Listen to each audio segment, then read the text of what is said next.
Ayos ka lang ba? San ka pupunta? Tapos bigla na lang daw tumakbo si Jan sa labas. Kaya syempre, hinabol nila. Ilang minutes pa silang nagmataya-taya sa labas nun.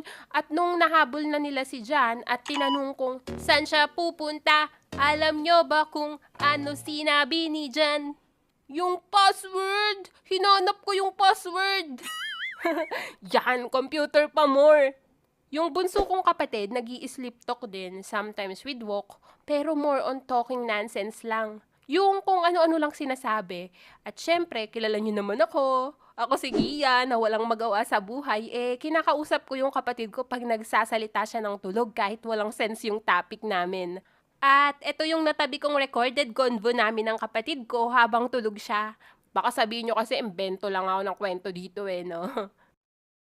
Ano? Yung chicken. Ano yun? Ang ano.